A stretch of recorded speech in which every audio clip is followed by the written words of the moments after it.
어젯밤이죠. 미국의 소비자 물가 지수가 발표가 되었습니다. 그림의 이 파란 선이 소비자 물가 지수인데요. 전년 동기 대비해서 9.1%로 굉장히 높게 올라갔어요. 그래서 이 로이터의 뉴스 기사를 보면 인플레이션이 굉장히 핫해서 미연준이 기준금리를 높게 올릴 걸로 예상된다. 베팅을 하고 있다. 이렇게 뉴스 기사가 나오는 거 볼 수 있죠. 그래서 한 방에 1% 올릴 거다. 100bp 이렇게 올릴 거다. 이런 전망이 굉장히 많아지고 있습니다. 그런데 지난달 6월 달이죠. 소비자 물가 지수가 발표됐던 요 당시를 기억을 해보면 지금처럼 소비자 물가 지수가 굉장히 높게 치솟아 오르면서 주식시장이 엄청나게 크게 빠졌었거든요. 그런데 어제 미국 주식시장을 보시면 발표가 되고 나서 초반에 좀 빠지다가 다시 다 회복을 해가지고 거의 약보합권, 나스닥도 마찬가지로 이제 다시 또 회복해서 플러스로 갔다가 그리고 약보합권에서 이렇게 마무리가 됐습니다. 그리고 우리나라 코스피도 역시 약보합이고 코스닥은 오히려 올랐어요.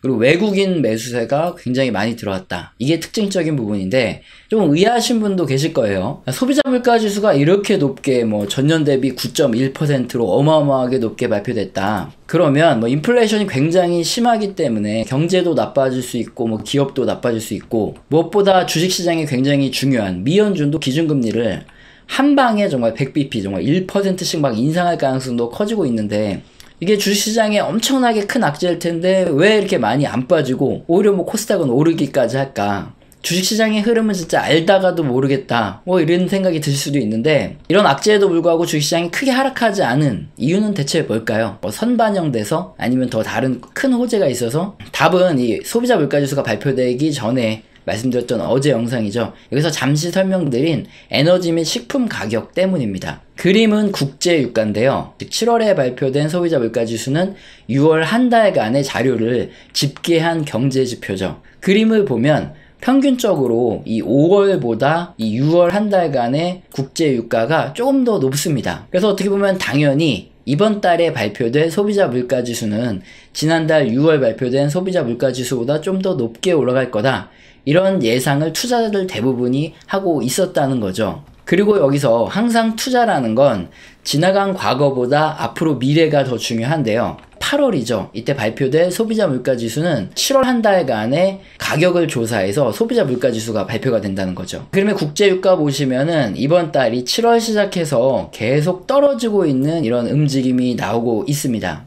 그래서 다음 달 8월에 발표될 소비자 물가 지수는 이 6월 한 달간 이렇게 국제유가가 어마어마하게 높은 이 기간을 대상으로 조사한 이번 달에 발표된 소비자 물가 지수보다 당연히 8월에 발표된 건 7월 한 달간을 조사를 하니까 더 낮아질 수밖에 없다. 이거를 투자자분들이 대부분 다 알고 있다는 거죠. 그래서 이번 달에 발표된 소비자 물가 지수는 큰 의미를 두지 않는다는 거예요. 잘못 투자를 많이 하신 분들은 이 정도 설명드리면 쉽게 이해가 되셨겠지만 뭔가 또 어렵다. 그래서 아까부터 잠이 오고 짜증이 나려고 한다. 이러실 수도 있기 때문에 소비자 물가 지수의 이 세부 항목들을 하나하나 따져보면서 모니터링해 보면서 쉽게 한번 알아보도록 할게요. 그림은 뭐냐면 이번 달에 발표된 소비자 물가 지수의 구성 항목 중에서 전체를 100으로 놨을 때 8.6%의 비중을 차지하는 에너지 가격 지수입니다. 그리고 이 그림은 전년 대비 몇 %나 가격이 올랐냐 하는 이 가격의 전년 대비 증가율 차트인데요.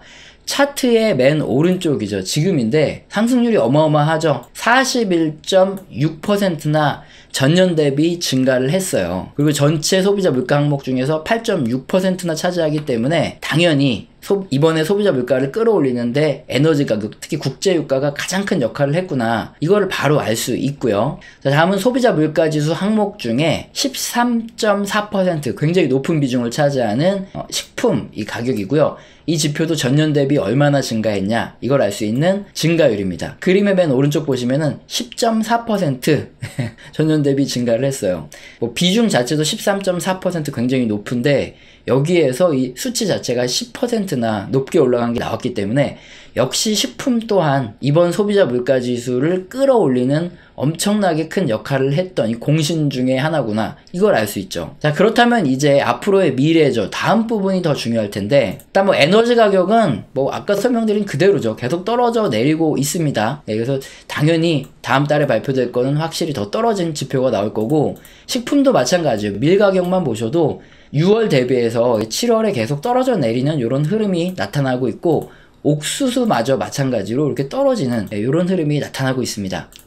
결국 이번 달에 소비자 물가지수를 크게 끌어올리는데 아주 중요하게 기여를 했던 에너지와 식품 가격이 다시 급락을 하면서 원래 수준으로 떨어져 내리고 있다는 게 중요한 거고요. 그리고 지금 인플레이션 우려에 원자재에 이렇게 베팅을 했던 투기 자본이 계속 이탈이 되고 있기 때문에 하락세가 좀 더 지속될 가능성이 높다. 이런 전망이 굉장히 우세한 상황이죠. 그래서 결국 이번 달 발표된 이 식품과 에너지 가격이 포함된 소비자 물가 지수는 더 이상 중요한 지표가 아니다 이거고요. 그것보다 이번 달에 발표된 소비자 물가 지수 중에서 더 중요한 건 에너지와 식품을 제외한 핵심 소비자 물가 지수라는 게 있어요. 이게 올랐냐 떨어졌냐 이건데, 그림 보시면은 5.9% 이렇게 계속 떨어지고 있는, 그러니까 정점을 찍고 떨어져 내리는, 즉 피크를 지나고 있다는 이런 신호가 이번에도 발표가 됐습니다. 사실 인플레이션이 피크를 찍었다, 이게 정말 확실해진 거죠.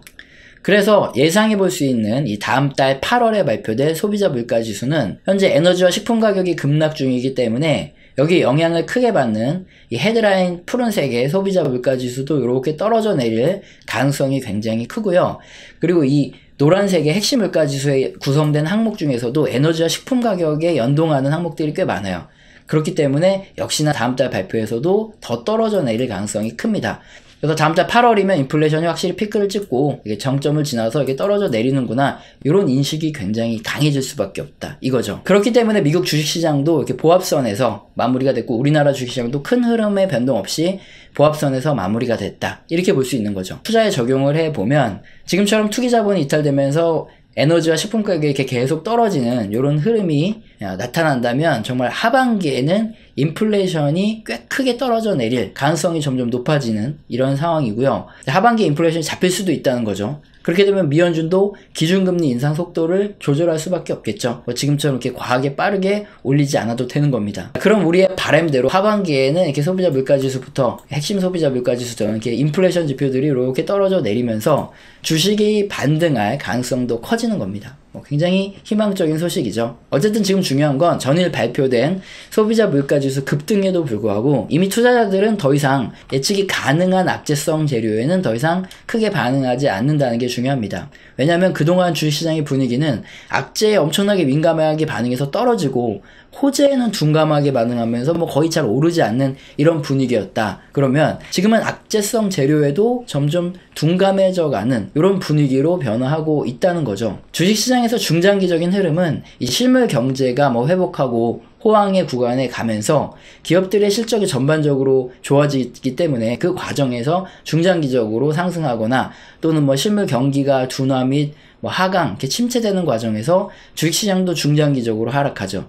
단기적인 움직임의 경우에는 시장의 분위기라든가 투자자들의 기대감, 심리 이런 것들이 엄청나게 크게 영향을 미쳐요. 그래서 시장의 분위기가 변하고 있다. 이거는 굉장히 좋은 소식이고 반등의 가능성도 점점 높아지는 이런 의미겠죠. 우리 채널에서 말씀드렸던 소신 의견을 다시 한번 말씀드리면, 지금은 실물 경기의 사이클이 정점을 지나고 있기 때문에 올해 내년 이렇게 해서 경기 침체가 발생할 확률이 굉장히 높아지고 있는 이런 시기예요. 그래서 주식을 적극적으로 매수하는 게 아니라 정리를 해 나가야 돼, 이렇게 매도를 해야 될 시점이란 건 맞지만, 단기적으로 다수 경제 지표들을 또 봤을 때 하반기에 주식시장이 반등할 가능성이 점점 높아지고 있기 때문에 그때 잘 팔고 나가자, 이런 의견을 드리고 있고, 오늘 소비자 물가지수와 이 주식시장의 흐름도 그렇고요. 최근 모니터링해드린 다수 경제 지표들에서 지금 주식시장이 많이 하락해서 힘들긴 하지만 그래도 희망을 가져볼 수 있는 내용들이 조금씩 나오고 있다. 그래서 힘든 시장이지만 반등을 기대하고 힘을 내셔라, 이런 말씀을 드리고 싶습니다. 우리 채널에서는 가끔씩 후원 주시는 감사하신 분들이 있습니다.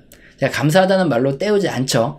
영상 하단에 영상 설명란 읽어보시고 해당되시는 경우에는 메일 주셔서 꼭 교육받아 보시기 바랍니다. 오늘 영상도 마음에 드셨다면 구독과 좋아요는 꼭 눌러주시고요. 지속적인 시청 부탁드립니다. 감사합니다.